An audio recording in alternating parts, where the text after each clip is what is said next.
Hello everyone, good morning. की हाल-चाल? केहन छी अहाँ सब? तऽ आबि गेल छी अपन भनसाघरमे, चूल्हा महाराजके प्रणाम करैत सबसँ पहिले हम सबटा अपन भनसाघरके लाइट जरा कऽ खिड़की-तिड़की खोलि लै छियै जे राति कऽ बंद केने रहै छियै।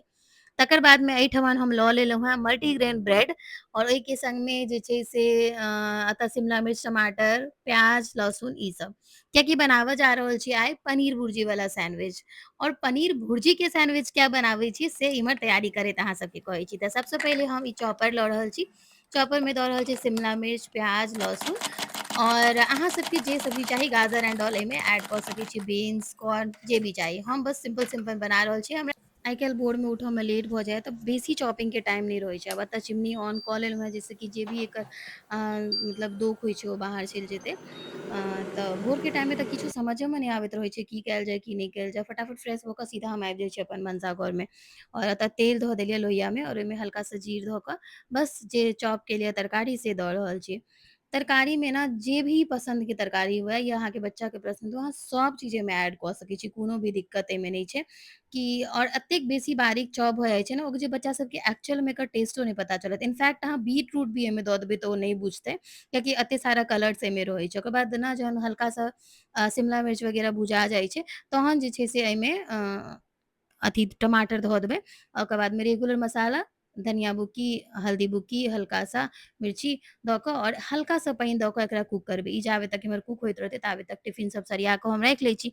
इएह एकटा कारण छै जाहि दुआरे हम कहलहुँ कि पनीर भुर्जी वाला सैंडविच जे छै से हमरा बहुत नीक लागैए देबऽमे।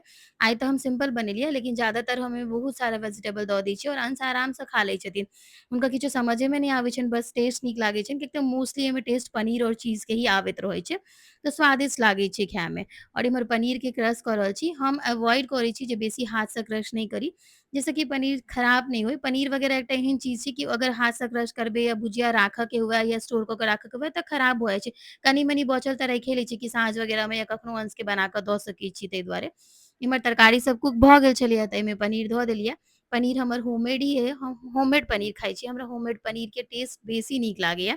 ओहिके चलते हम कनी एफर्ट कऽ कऽ 2-3 दिन पर मे पनीर बना लै छी और पनीर स्टैंडमे स्टोर कऽ के रखलासँ ना पनीर बहुत नीक बनि कऽ तैयार होइ छै और काफ़ी सैटिस्फाइंग रहै छै कियाकि खुदसँ तैयार कयल रहै छै। तकर बाद जे छै से एहिठमन अपना लए हम चिया सीड्स वाटर जे छै से रेडी कऽ के राखि लेलहुँ हेँ। अंश निकलता और हम ई ग्लास लऽ कऽ बैसै छी। हमर डेलीके रूटीन अइ, एहीसँ हमर दिनचर्या चालू होइए। और इम्हर जे छै से मल्टीग्रेन ब्रेड एहि दुआरे लै छियै हम जे ओकर सैंडविच बहुत नीक आबै छै और बच्चा सबके इनफैक्ट बहुत पसन्द आबै छै। पता है किया? कियाकि एहिमे ना एतेक सारा बीज वगैरह, सीड्स वगैरह रहै छै जे बच्चा सब देख-देख कऽ खुश भऽ कऽ खाइ छै। 2 टा ब्रेडमे एकटा पर में शेज़वान सॉस लेलियै, दोसर पर में टोमेटो सॉस, ऊपरसँ हल्का सा चीज़ ग्रेट कऽ कऽ दऽ रहल छी। एकटा चीज़ क्यूबमे 4 गो या 5 गो ब्रेडके सैंडविच आरामसँ बनि जाइ छै कियाकि बस टेस्ट टाला देबऽके छै, भरि-भरि कऽ चीज़ नहि दऽ रहल छियै। और ऊपर-नीचा बटर लगा कऽ बस एहिठमन ब्रेडके सैंडविचके सेक लेबाके छै। हमर मोस्टली जे सैंडविच बनाबऽके प्रोसेस होइए ओ इएह होइए। चाहे एहिमे अहाँ आलू स्टफ़ करियौ, किछु भी स्टफिंग दियौ लेकिन प्रोसेस इएह रहै छै। और बटर जतेक कम हुए ओतेक हम इस्तेमाल करै छी। तऽ हम एके बजे बेसी नहि दै छियै। हमरा जतेक जरूरत लागैए ओतेक दऽ कऽ हम पकाबैत रहै छियै। आइ अंश नाश्ता एखन कऽ कऽ जेथिन टोस्ट और दूध। हुनका इच्छा छलनि ने टोस्ट पसन्द छनि तऽ अंश टोस्ट और दूध खा कऽ जेताह। इम्हर सैंडविच हमर बैक टू बैक रेडी भऽ रहल अइ, ओकरा काटि लै छी। शेप अपना अकॉर्डिंग अहाँके जेहन चाही ओहन दऽ सकै छी। अंशके टिफिनमे ना एनाही बीचसँ काटलवला बढ़िआँसँ फिट होइ छै तऽ हम वएह अंशके दऽ रहल छियनि।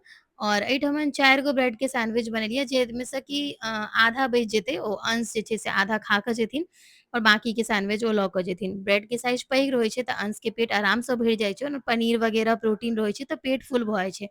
तऽ आरामसँ अंशके लेल एतेक इनफ भऽ जाइ छै।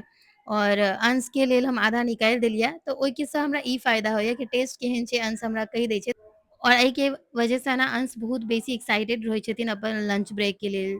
किएक तऽ हुनका पहिलेसँ पता रहै छनि जे टिफ़िनमे की छै और टेस्ट अगर केने रहै छथिन तऽ। अतः हम अंशके सैंडविच पैक कऽ देलियनि हेँ और दोसर तरफ टिफ़िनमे आइ फेरसँ खीरा और कीवीके कॉम्बिनेशन देलियै। पता नहि अंशके खीरा और कीवीके कॉम्बिनेशन बहुत ही बेसी पसन्द छै। बाकी अहाँ सबके हमर वीडियो केहन लागल कमेंट कऽ कऽ ज़रूर कहब। जँ अहाँ सब हमर पेज पर नया छी तऽ पेजके फॉलो कऽ लिअ और पुरान छी तऽ सुंदर सनके कमेंट कऽ कऽ लाइक ज़रूर करब। साथमे यूट्यूब पर देख रहल छी तऽ चैनलके सब्सक्राइब कऽ लेबै। इनमें क्या है? Paneer bhurji sandwich with cheese.